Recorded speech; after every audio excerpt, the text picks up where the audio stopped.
política e economia popular.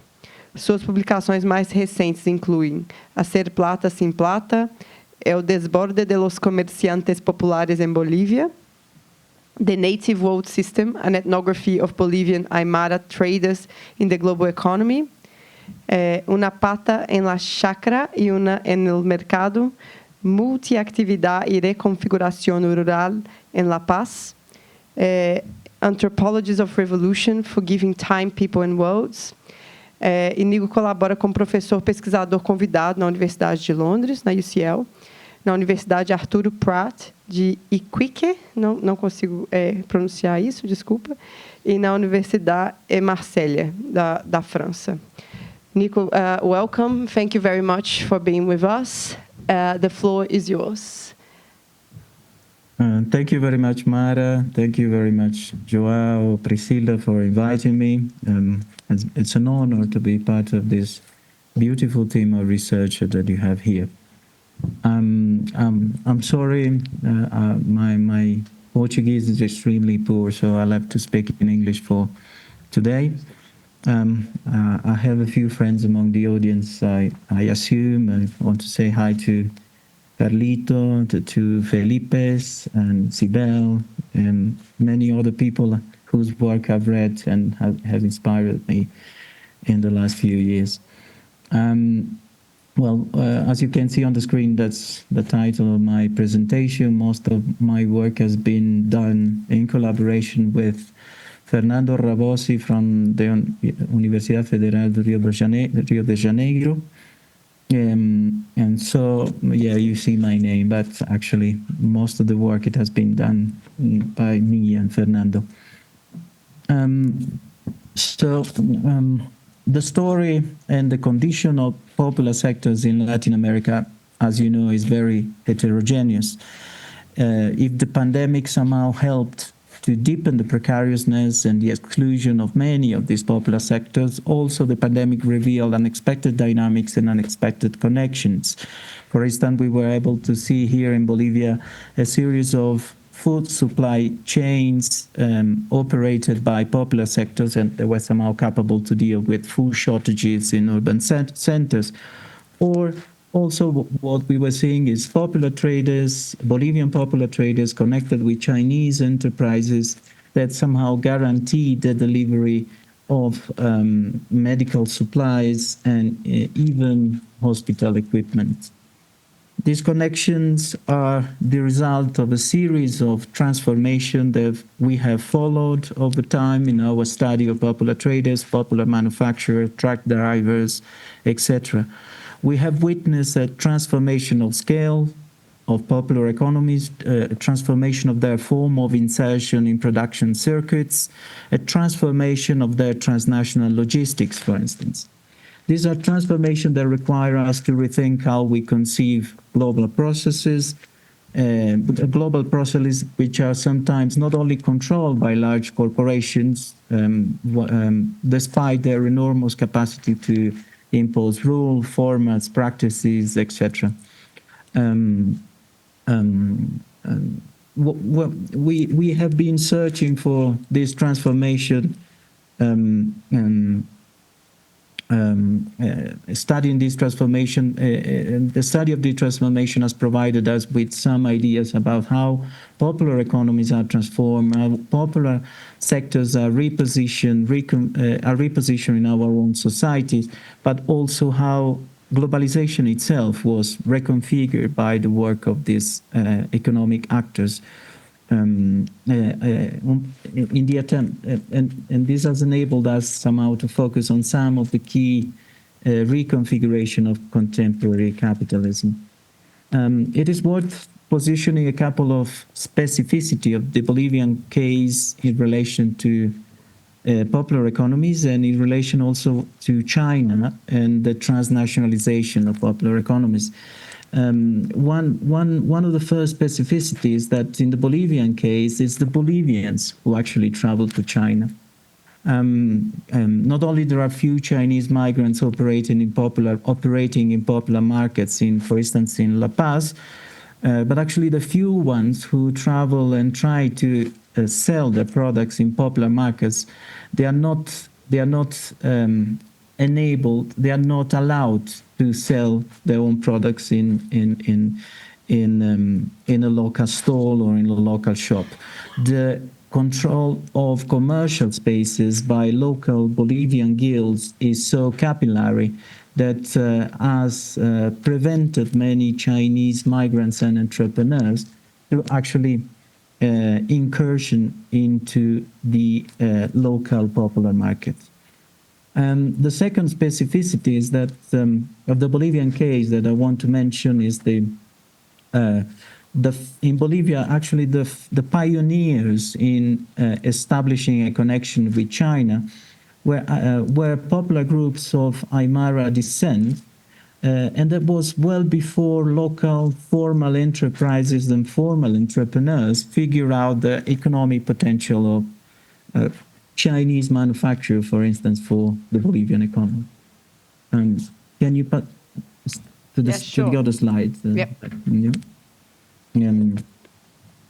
I'm gonna start after this short contextualization. I'm gonna start with a short ethnographic anecdote, and I'm gonna read it.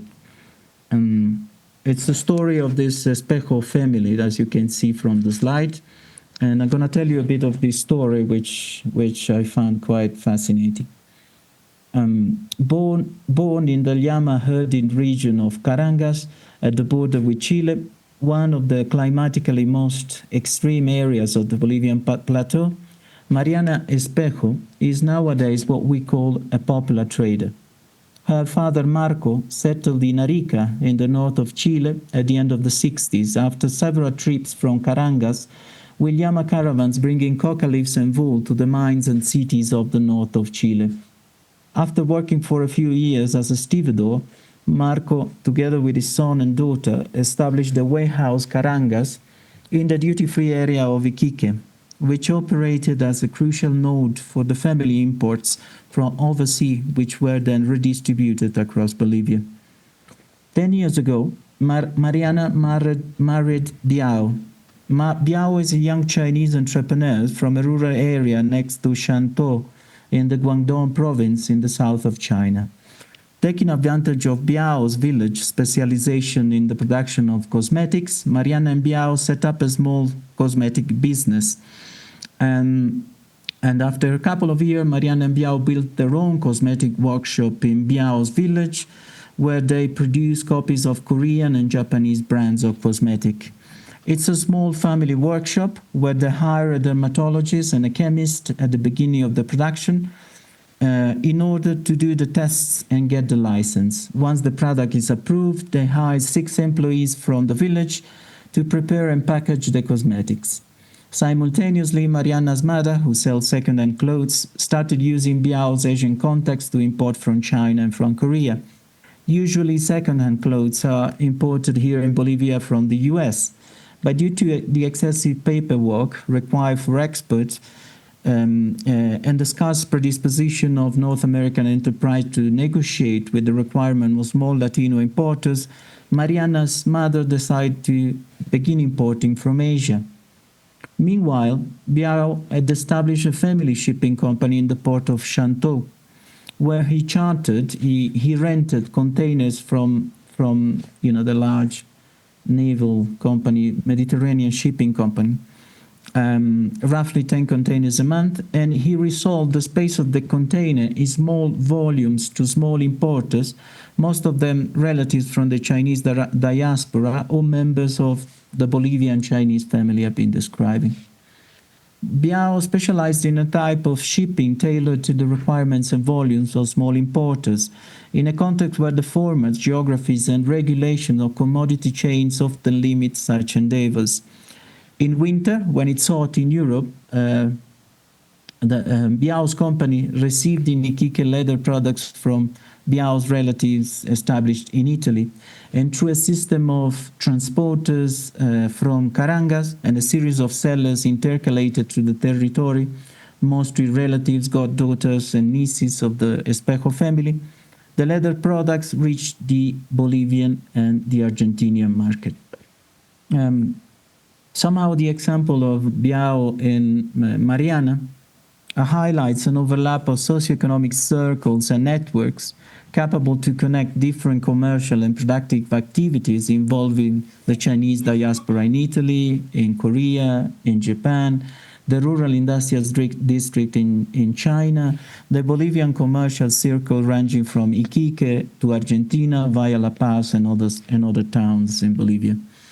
The operation of such networks and chains reconciles some of the most emblematic spaces, infrastructures, and technologies of global capitalism, such as shipping companies, containers, duty-free areas, global logistics, with organizational modalities, structures of distribution rooted in the family, community, and what we call the kinshipping businesses. Not only such dynamics show unexpected commodity chains managed through overlapping kinship circles, but also present some considerable reconfiguration of the infrastructures and symbols of the global, from duty-free area to containers, from modes of shipping to routes and forms of distribution. So basically what we are seeing is the shift in scale of this popular economy that would have been unimaginable up until 20 years ago. We are seeing this Espejo family, which 2 generations ago they were llama herders, and now they are international, international traders, and they constitute one of the most renowned brands of cosmetic in Bolivia. Or we have seen the cases of a stevedore of construction material from an indigenous region in the high plateau, which has become the owner of a tool brand produced in the Zhejiang province in China, with a distribution capacity ranging through the region from Uruguay to Argentina, Peru, Chile, Bolivia, etc. What are the structural reasons of this expansion of the radius of operation of these actors? Well, of course, the first has to do with lower costs of technology, lower cost of means for production, sewing machines affordable to people from popular sectors, the lowering of transportation costs. We have witnessed the incursion of popular actors into transportation and distribution, and in fact a new grammar for referring to these phenomena as sprung up. We talk about piloteros in Bolivia, we talk about sacoleiros in Brazil, paseros in Paraguay, shopping tours in Argentina. Next slide, please. And the other thing, and the other element of this structural transformation has to do with access to consumption by popular sectors in developing countries, and not only consumptions of clothes, but actually access to the consumption of cars, consumption of technology that was once considered a consumption prerogative of certain specific privileged groups.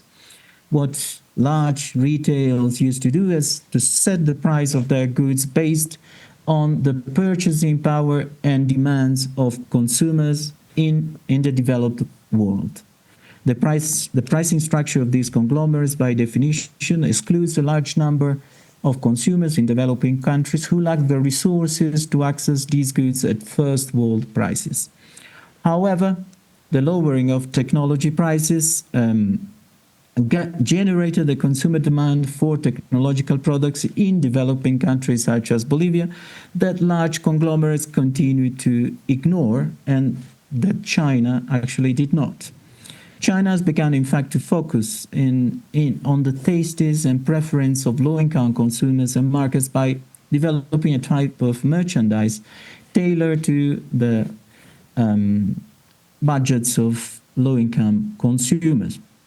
For instance, an example, fascinating example we found out was about a story.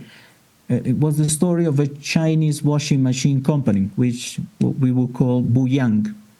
The company was experiencing a problem with its washing machine, and in fact they noticed increasing complaints from rural consumers, from rural clients about the washing machine they had purchased. when the company began investigating, they realized that the problems with Buyang machines in rural area were related to the fact that many families in the rural area were actually using the washing machine to wash vegetables. So to our surprise, instead of issuing an official statement for its rural customer, informing them that the company's washing machines were not designed for washing vegetables, Buyang designed and began producing a washing machine model that allowed users to choose between washing cycles for clothes and washing cycles for vegetables. In the vegetable washing cycle, for example, the washing machine did not include a spin cycle, and the technician had included a special filter to expel the earthy residue from washing vegetables, such as carrots, that had accumulated in the machine.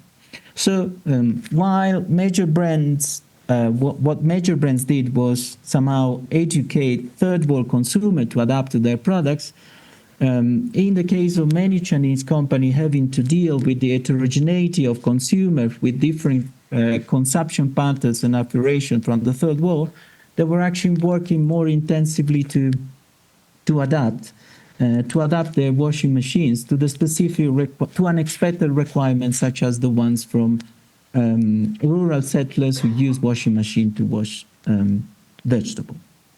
Next slide, please. One of the key elements of this Chinese focus on the demand of developing country is that it requires highly fragmented production methods to respond to these heterogeneous, reduced demands of many developing countries, and with the capacity to rapidly convert to other commodities, to other formats, to other products. While China is being characterized by a titanic economic structure and industrial complexes such as Dongguan in the Guangdong province, the industrial park of Tianjin in Beijing, or by gigantic conglomerates like Huawei, somehow a type of state capital is often supported by aggressive investment from state institutions. In reality, a significant portion of the Chinese commodities one finds in Bolivia's popular markets come not only from peripheral regions and provinces such as Fujian, Zhejiang, Guangdong, but also from a series of rather small cities, or even sometimes even rural industrial districts that have nonetheless managed to position themselves in an unusual way in the global market. So most of the products Chinese products we find in Bolivia, they actually come from these industrial districts that are specialized in the production of a specific commodity through a system of interconnected, articulated industrial workshop that actually have a global reach. Yeah. So, for instance, you find sweaters that you find in Bolivia market as mostly from the city of Tongxiang. Metal artifacts, they all come from Yongkang. Jeans and trousers come from Xintang in the Guangdong province. Cosmetics, as we were saying, from Shantou, and most of the industrial workshops, despite being located in rather peripheral area, they all export they have a global range of export. So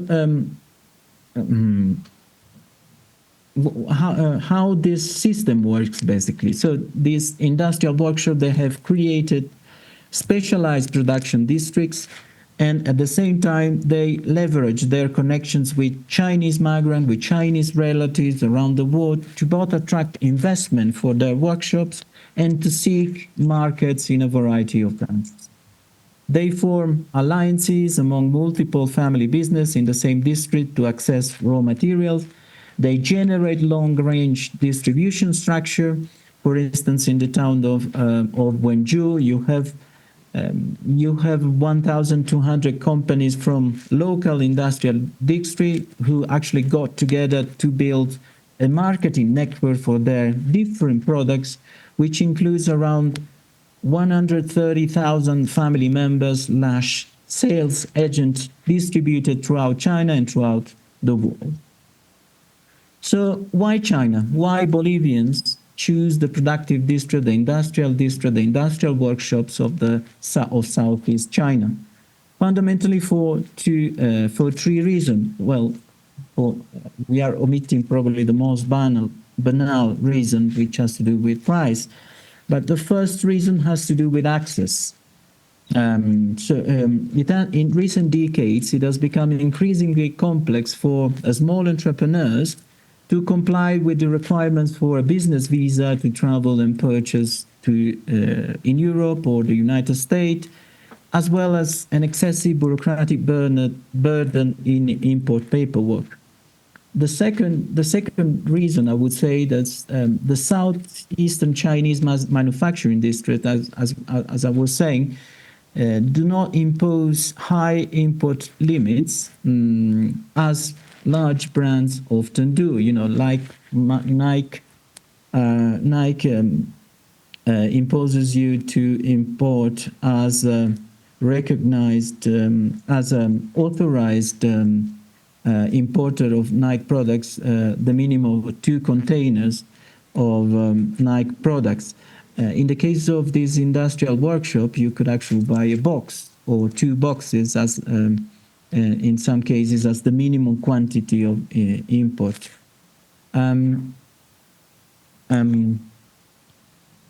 Furthermore, instead of forcing you to buy standardized merchandise and commodities, this family workshop this industrial workshop would enable you to actually adjust the commodities they were producing to the requirements and necessities of your own market.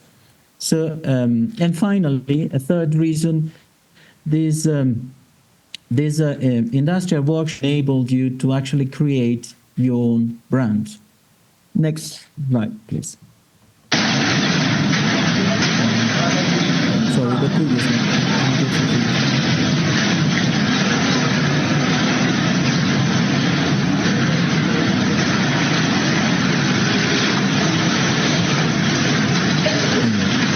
So, for instance,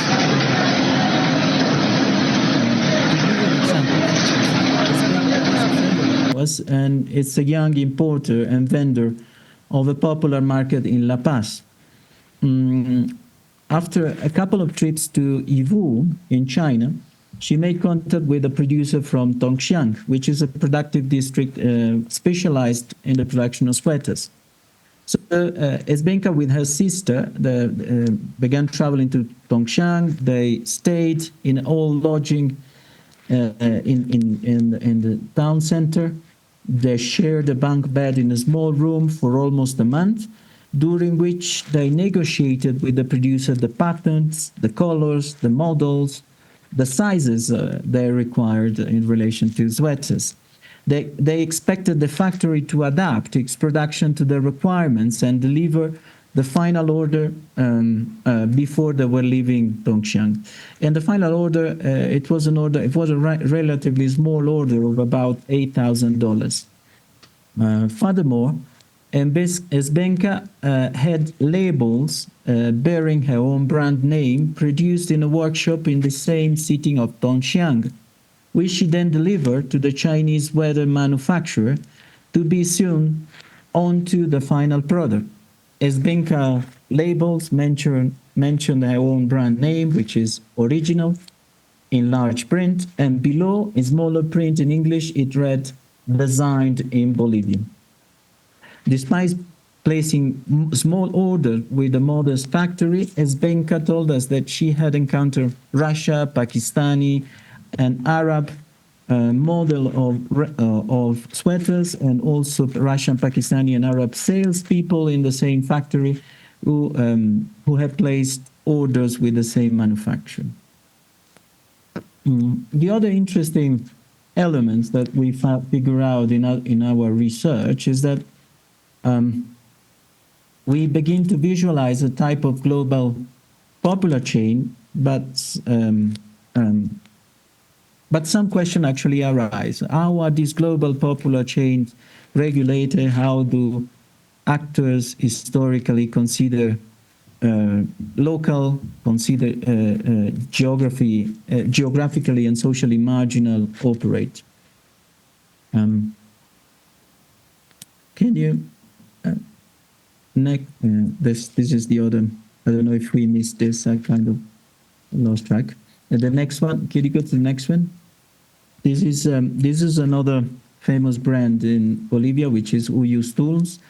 It's named after one of the main markets in Bolivia, which is the Uyus Tools markets, and is produced in one of the industrial workshops I was mentioning. Next.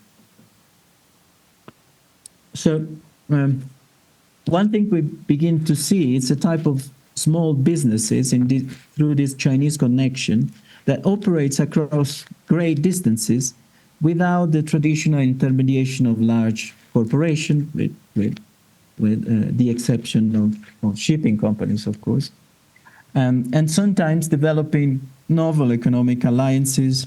They are no longer just these economic actors. They are no longer just subcontractors or mere ants of globalization, but they are beginning to manage commodity chains. Yeah. We have seen a series of traditional elements such as marriage, godparenthood, compadrazgo, locality, migration chains, and also the overlapping on Chinese and Latin American family networks that actually have become tools for articulating and creating connection and creating global chains against the idea that somehow this culturally based, outdated forms of knowledges will be inexorably displaced by modernity or by the market. Next, please. Yep. So another anecdote I would tell. For instance, Felipa Yucre, it's a stationery store owner, and Felipa met Li, a freight forwarder at the port of Ningbo in China, more than 15 years ago. When Li and his wife got married, they came to Bolivia for their honeymoon. Felipa's family welcomed them at the airport and organized a kind of secular wedding celebration in El Local de Fiesta with a brass band, with cumbia bands, with a professional announcer to greet the married couple. And Felipa and her oldest son, along with the bride and the groom, acted as the sponsors of the wedding. And meanwhile, Felipa's guests and family and friends, they handed out gifts, cases of beer, to congratulate the bride and groom and the people participating in the fiesta. And after staying a few days at Felipa's house, the couple headed to the Uyuni Salt Flats and the high plateau for their honeymoon in Felipa's car. Doña Felipa's children, they don't call Li simply as Compadre Li, but they rather call it Compadre Li Machi. Machi being an addition that transformed the surname Li into a distinctly Bolivian surname of Bolivian origin in this case. Originally from a stationery producing district, Compadre Li Machi has been instrumental in resolving economic conflicts between Latinos and Chinese over scams, over errors, over non-compliances, and somehow he has been key to forcing his relatives from the district to return failed merchandises to Bolivian or in obligating them to enforce verbal contracts. And Compadre Limachi is also responsible for supporting Bolivian traders traveling to China with paperwork, with logistics, with storage. And furthermore, thanks to his family ties with Felipa's family and to the confidence he has gained in La Paz, he has managed to introduce a series of paper cutting machines made in China into Bolivia, even though the Chinese companies in the district did not have authorized representative or resellers or spare parts in the country.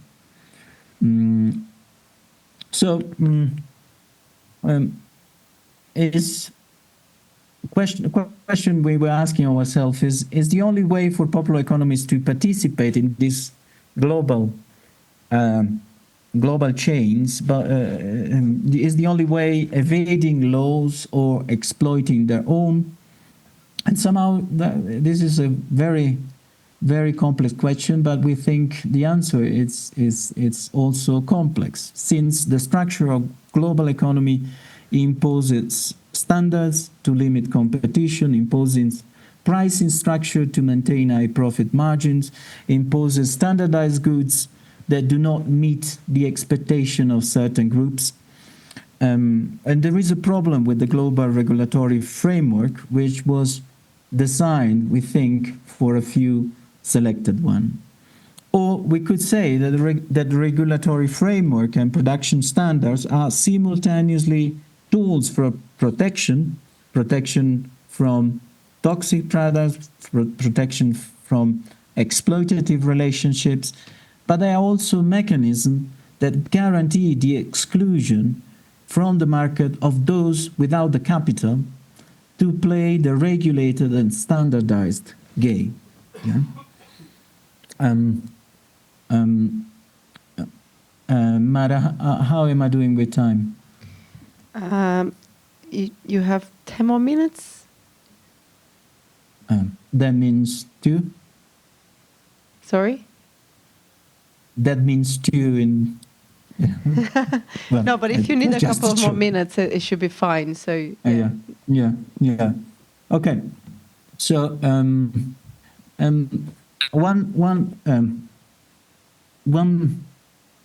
last point I want to make in this presentation is it's about the effects on globalization. The effects of globalization. It's about the effects of this. Dynamics have been described on the understanding of globalization. We do not believe that these dynamics have been describing these connections, these chains, these popular supply chains I've been talking about. We don't believe that they constitute a merely collateral or folkloric effect of global processes. Yes, we have seen large conglomerates that they're putting up forms of governments, political lobbying, corporate privileges such as tax reduction, privileged access to state tenders, cadastral rezoning for their investment, financial bailouts, that allow them to erect barriers to market access for potential competitors, such as the small entrepreneurs we've been describing.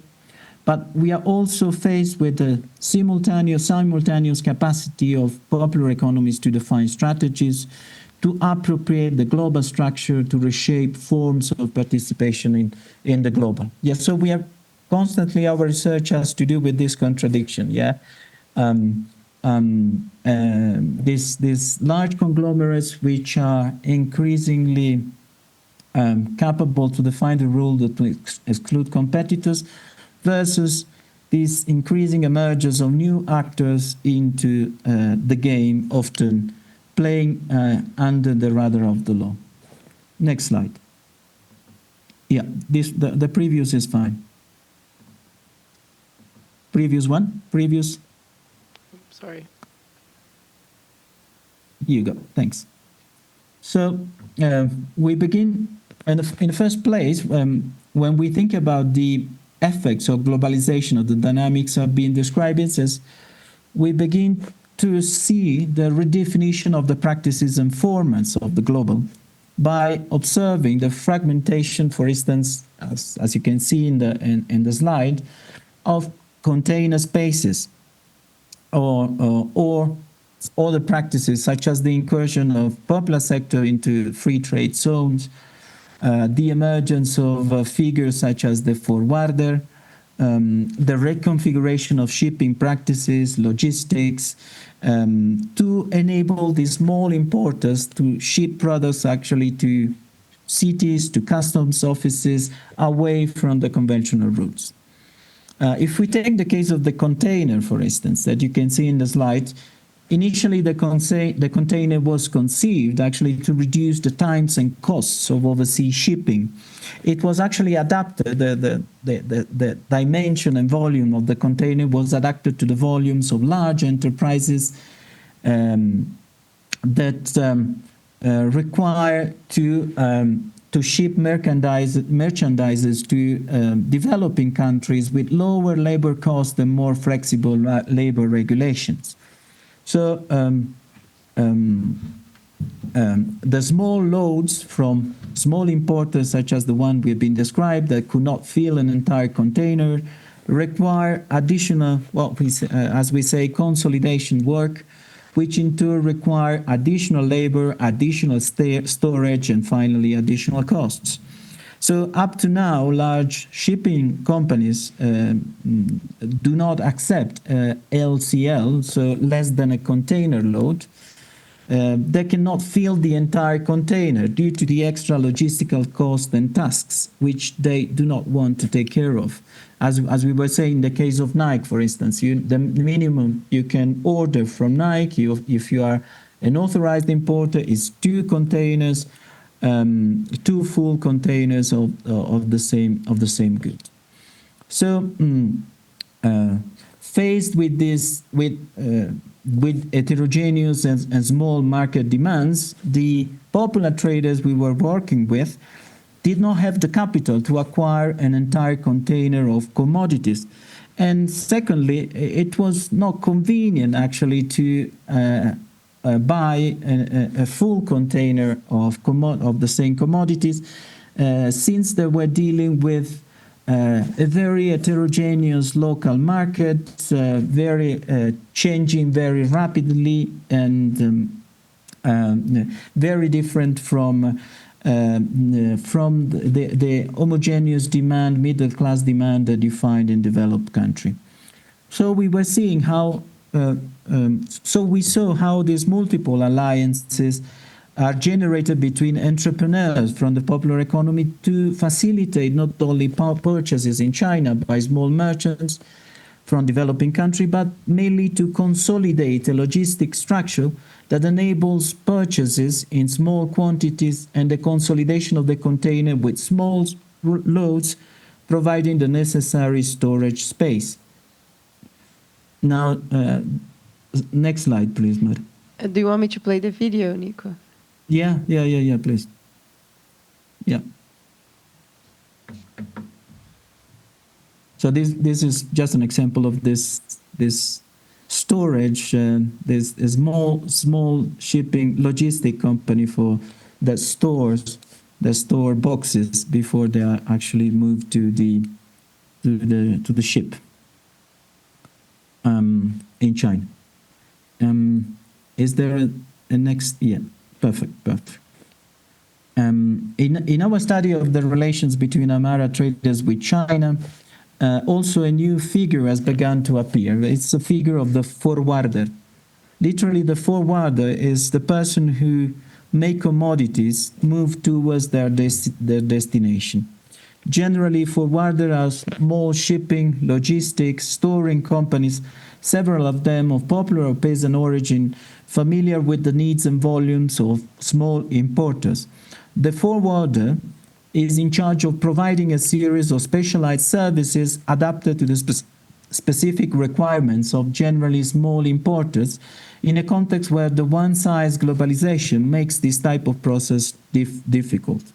Throughout the research, we have come across different functions and roles operated by the forwarder. Popular traders, for instance, they need a specific storage service in China in order to wait for the accumulation of a number of orders in order to fill up a whole container, but they also have a series of special requirements in relation to the loading of the containers. For instance, since they often buy counterfeited goods, they often need to have their boxes repackaged or hidden among boxes of non-counterfeited commodities to avoid confiscation and control. Some of them require to have the acquisition papers forged in order to pay less taxes once the order arrives at destination. Finally, at least a last requirement for an expedition company specialized in more orders and import is to be able to deliver to second-rank customs, such as small towns, such as small border towns in third world countries. The role of the forwarder was generally instrumental in its ability to negotiate with Chinese producers on behalf of their Bolivian clients, as we were seeing in the case of Compadre Lee Machi, and to adapt machine and technology to the specifics of local demands, but also to do a sort of homemade quality control of the commodity, making sure to avoid scams, to avoid frauds before the products were shipped to destination. And one third element of this reconfiguration of the global has to do with readaptation of volumes, not only in the case of the containers, but also, for instance, in the duty-free area. It's quite funny, in the duty-free area of Iquique, which nowadays is full of small Bolivian entrepreneurs connected with China, that actually that volume of the huge storehouses one finds in the duty-free area has become too big for small entrepreneurs such as the ones from Bolivia. And so these storehouses are actually shared among different small enterprises in Bolivia. I'm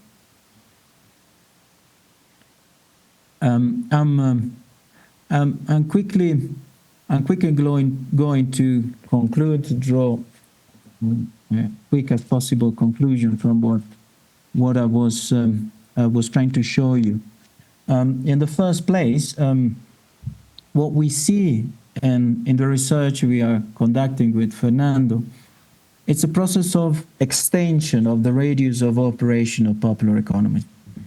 Not all of them are expanding, of course, but this process of expansion, or the ones who are expanding, they are somehow enabling to defy some of the naturalized economic hierarchies that we find in our society. Yes, such as the one I was mentioning, for instance, in Bolivia, it was popular traders, most of them of Aymara origin, that somehow discovered China. They were the pioneer in drawing connections and relations with the Chinese economy.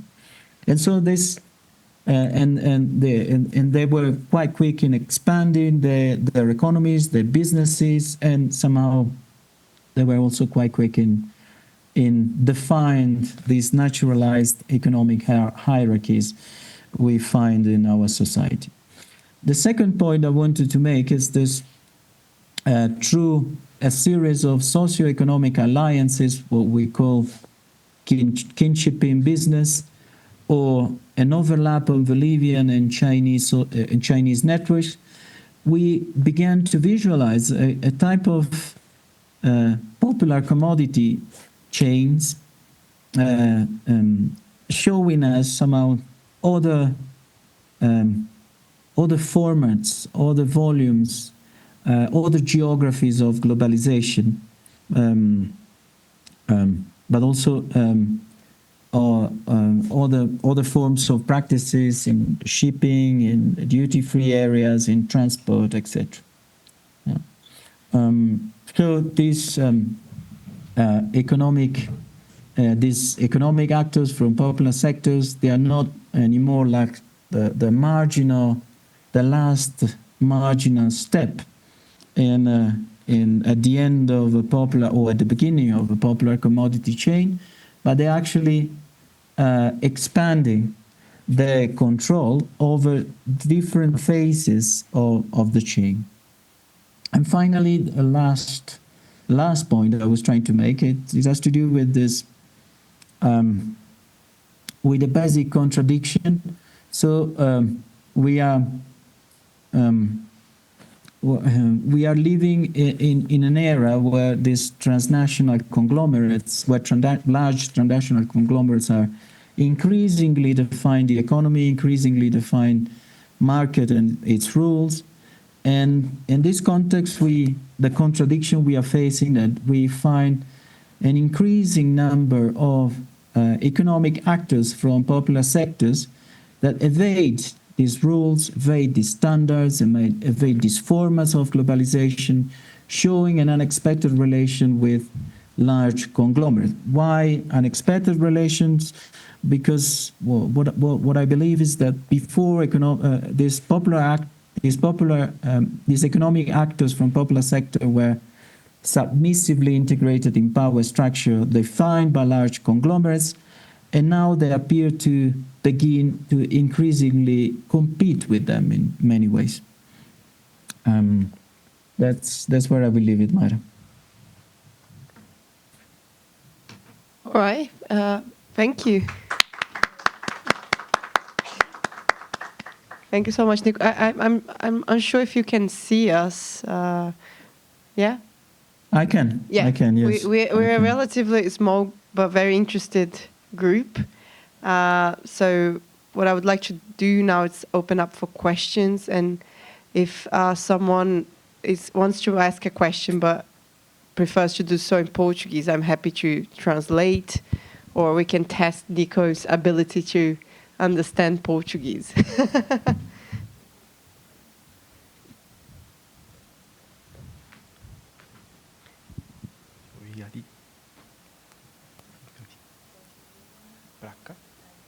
Olá, Nico.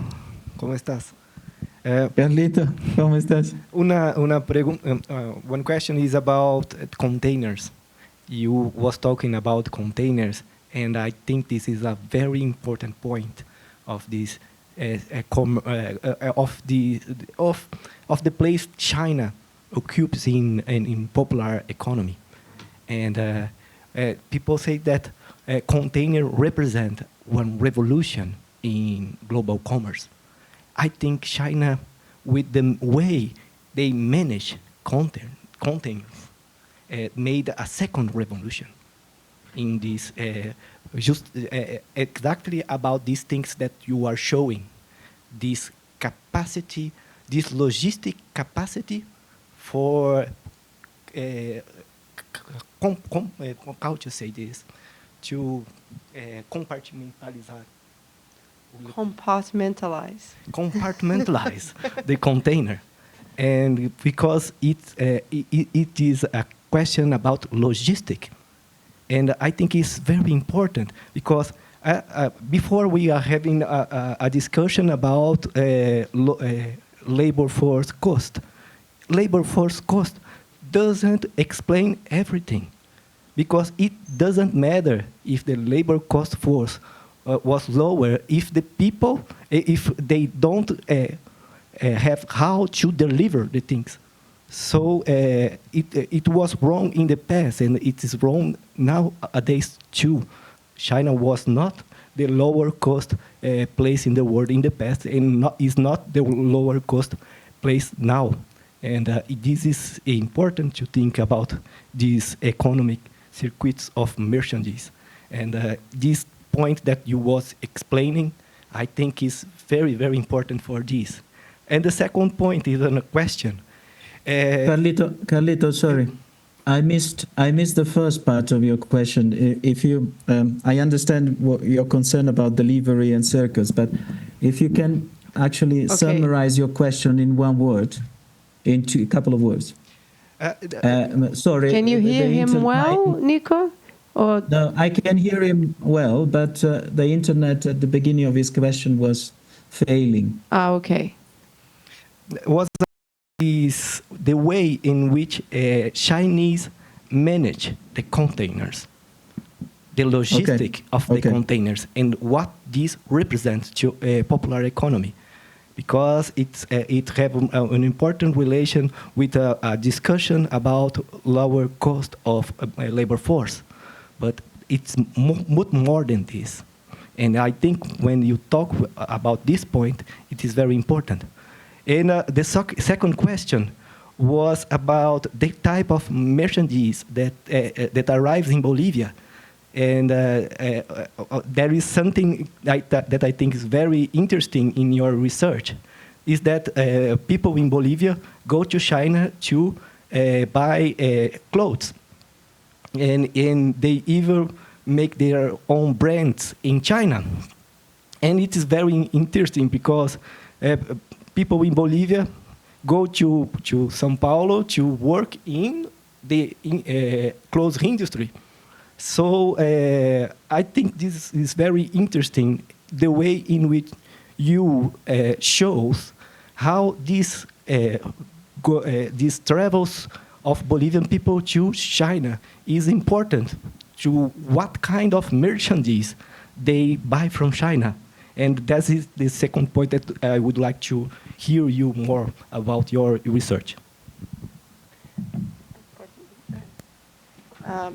I just want to take the liberty as well to kind of add to his question about the containers, because I'm not sure I understood the word, but I thought you said forgarders, if that's correct. Forwarders. Forgarders. I was quite interested in the role of this kind of logistics middleman, and I was wondering if the forgarder works in China or in Bolivia or at both ends.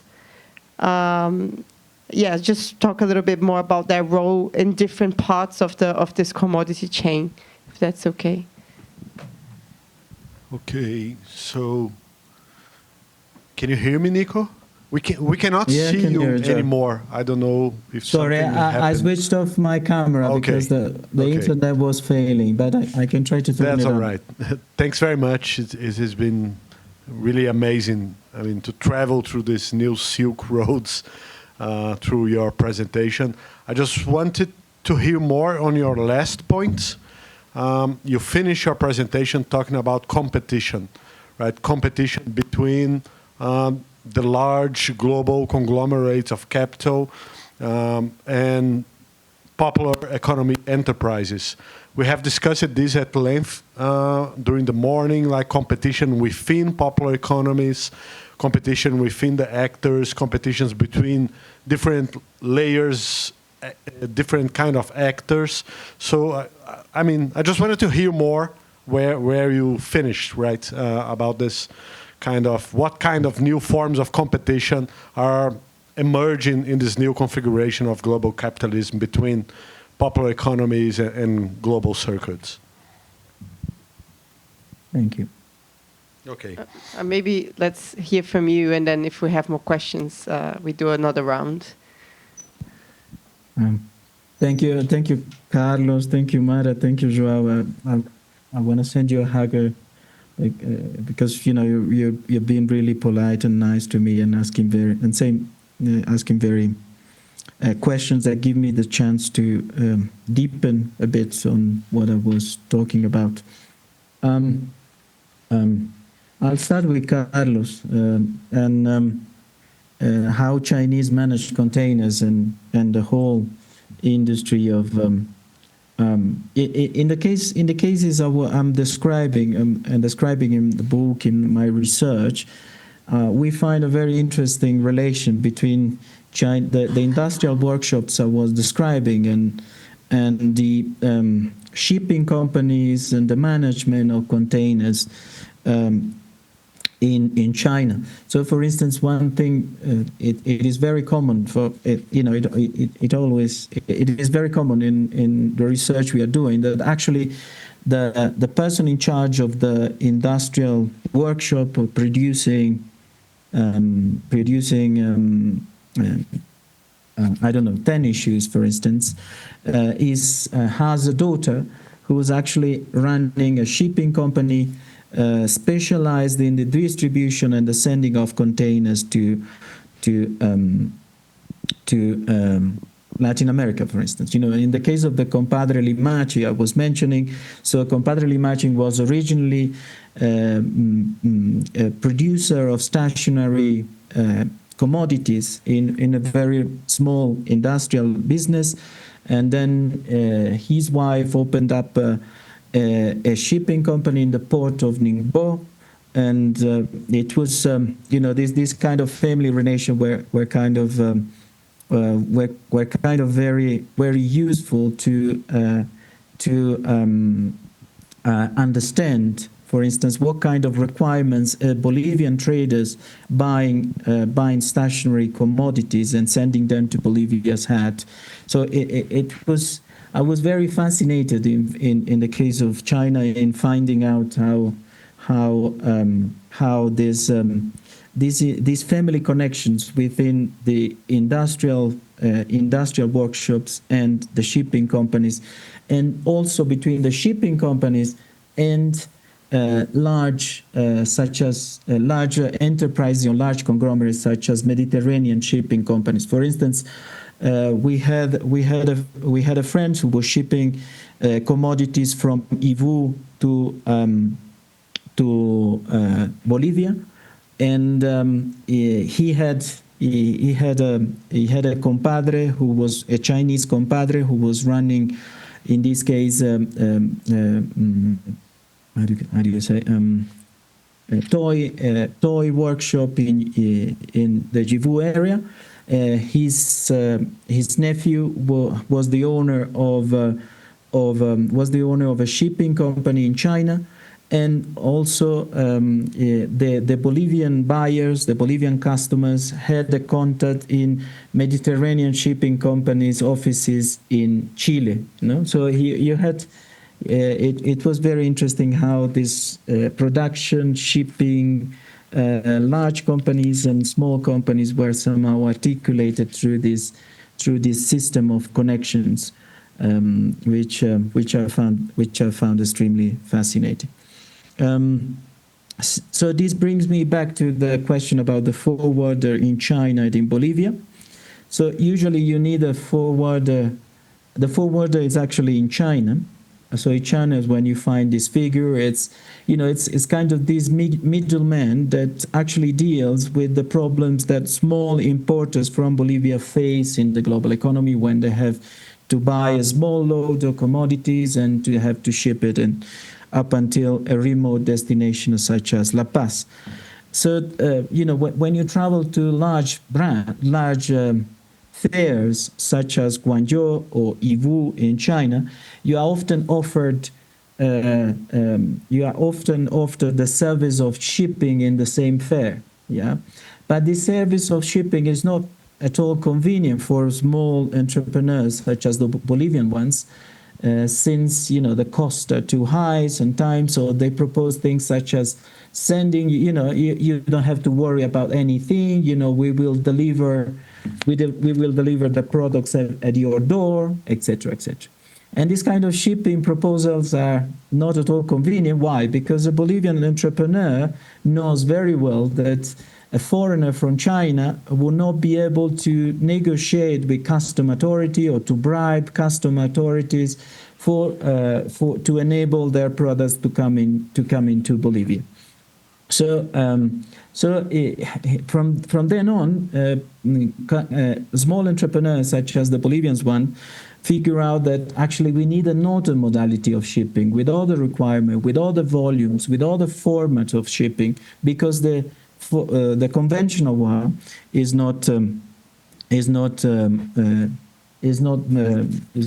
it doesn't function for us, doesn't work for us. So in some cases you find forwarding companies in China which we have share capital with Bolivian entrepreneurs or Andean Latin American entrepreneurs. They actually share capital in the building and the constitution of this forwarding company. So you find Chinese and you find the Bolivians there constituting the shipping company, and this kind of economic these joint economic enterprises somehow facilitate communication between the forms of operation in China and the forms of operation or expectation from Latin American customers. So it varies a lot. It varies a lot, the format, the dimension, and even the capital in this forwarding company. And the last question from Joao, It's about competition between, popular economies and large conglomerates. I'm not sure I'm using the right words. I'm not sure competition is the best word to be employed here. But what I'm feeling about the processes I'm describing is that up until 30 years ago or 40 years ago, somehow the large enterprises were, particularly in Latin America, if you remember the work of The Other Path, El Otro Sendero by, I'm forgetting the author, this Peruvian author with De Soto. Yeah, sorry. The Other Path, the famous book by De Soto. The idea of De Soto was actually large companies were actually supporting popular economies, those informal economies. They were seeing informal economy as the place of creativity, as the place of novelty, in the face of an extremely as opposed to a regulated, state-regulated economic and market, which would favor only specific actors. So somehow informal economy were the space of free market versus and they were promoting informal economy as a way to deregulate the market and promote the access of foreign enterprises into local Latin American markets. So in this era, in the time of De Soto, informal economy, they are actually, they were very much supported by large enterprises. However, in the research we have been doing with Fernando, one thing we are faced with is that there is an increasing resistance nowadays from large conglomerates to accept the participation of these popular economies, these informal economies in inverted comma, in the market. They are each time more resistant to accept the participation of these actors in the market. They've been created alliances of large. They've been creating alliances of large conglomerates such as Coca-Cola, Unilever, Xerox, etc.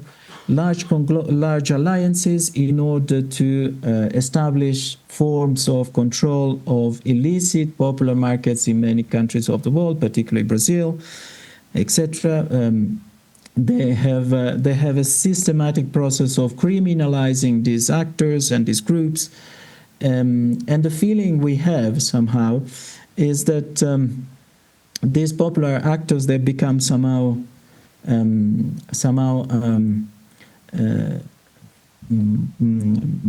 a problem for these large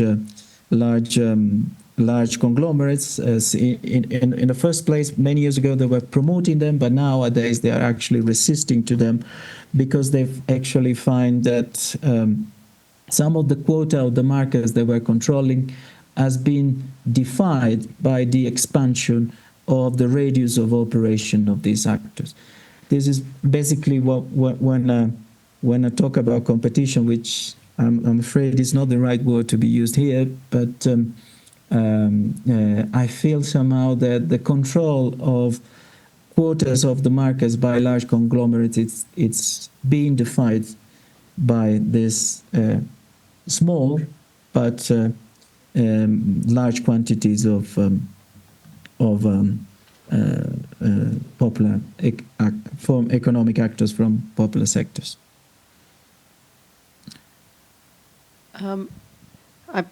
I just have one more question. I don't know if anyone else wants to, but I think it's a question that we've been dealing with today in different sort of discussions, which is to what extent are these economies popular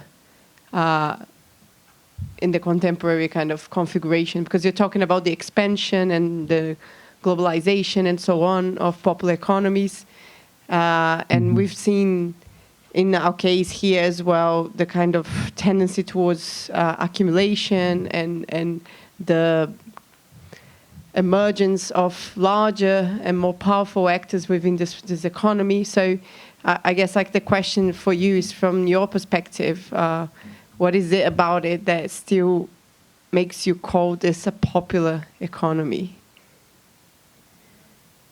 Well, you're right, and I was telling in the beginning of my talk that actually, a popular economy are extremely heterogeneous, however, I have this feeling when we talk about popular economies that somehow it's, as you are saying, it's kind of difficult to call popular,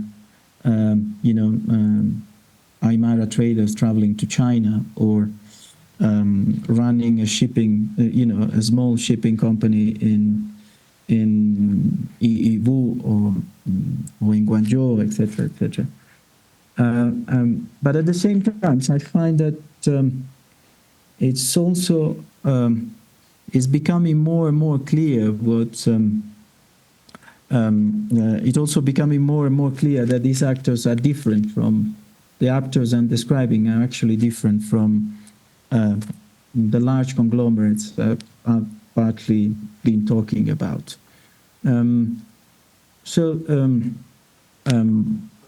Why they become increasingly different from them? Because exactly for the reason I was mentioning. The reason I'm mentioning is because we are witnessing in the area we are living and in the countries we are living an increasing criminalization for this actor. We are witnessing an increasing exclusion through law, through forms of through what we call in Bolivia entrepreneurial diplomacy, the diplomacy of large conglomerates, which are actually getting together to push aside the competition from these small enterprises. So in a way, I agree with you. I totally agree with you that we run the risk of including in the same concept, the popular, people, groups, and enterprises which are really different. But at the same time, it has become increasingly common in the world we are living, increasingly visible in the world we are living, the difference between who defines the rules of the economy and who does not, in that sense. Yeah. So also, in a way, I think that actually. Popular economic actors, for me, are the ones who do not define the rules, the rules of the economic game, in that sense. Thank you. I mean, I didn't mean to say that I don't think they're popular. It's just a question that we are kind of dealing with. Yeah. No, absolutely, absolutely. And I think your answer really gives us a way of thinking about it that we hadn't really approached yet. So this idea of a hierarchy which is not about the economy practice itself, but about the rules of the economic game, which I found very interesting. So thanks for that. And I think with that note, we might finish for the day. Thank you so much, Nico, for joining us in this somewhat weird format, but I think it was very, very good for us to have this different experience to compare to what we've discussed so far today, which was very much based in Brazil. So the Bolivian experience has some similarities, but enough difference for give us a lot of food for thoughts here. So thanks a lot, and I hope we can continue this conversation in other formats in the future. Thank you so much. Thank you so much, Mara, Joao. Thank you, everybody in the room for your patience, and sorry for spoiling with this long talk in English the afternoon. Greetings to everybody, and enjoy the rest of the conference. Right. Thanks so much, Nico. It was great having you here, and we also hope that we can maybe meet in person not Yes. in Yeah, very long yeah. term. But thanks very much. That would be nice. Saludos. You take care. Bye. Bye bye.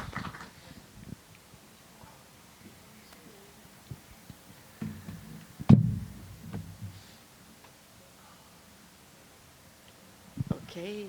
Pessoal, encerramos nossa primeira longa jornada do dia de hoje. Queria agradecer a todo mundo aí que resistiu aqui até o final, mas acho que valeu a pena, né? A fala do Nico realmente traz várias coisas novas. Acho que as respostas, inclusive, conectam, né, de diversas maneiras com algumas questões que surgiram mais cedo aqui ao longo do dia. É isso. Amanhã a gente retoma. A gente começa 9. Tá? Então, tentem, né, se puder chegar aqui, realmente acho que a gente deve começar entre 9 e 9h10 no máximo, porque a gente tem um convidado que também vai falar à distância amanhã, né, que está em outro fuso horário, se eu não me engano, acho que o Douglas está, né, viajando, e está na Ásia, então realmente em outro fuso horário. E é isso, a gente recomeça aí amanhã. Obrigado. Qual que é o plano agora? O plano... acho que somos nós todos, né? Que estamos aqui mesmo. Mas a gente vai direto para isso? Acho que sim, né? Que horas que é a resenha? Eu marquei 7, mas na hora que chegar, tá aberto. A ideia, acho que eu já falei com quase todos vocês, é que a gente vai fazer uma confraternização aqui da equipe e dos convidados de fora, né, no restaurante Macau, né, um restaurante chinês. Fica perto ali do Diamond Mall, né, na Olegário Maciel, ali no Santo Agostinho, tá bem? Eu tô de carro, então dá para ir umas 3, 4 pessoas comigo. Acho que não tem mais alguém de carro aqui? Não. Então, provavelmente, precisaria de mais 1 ou 2. E agradecer aí o Rubens, o apoio imenso aí ao longo do dia todo. Valeu. Você vai estar aqui?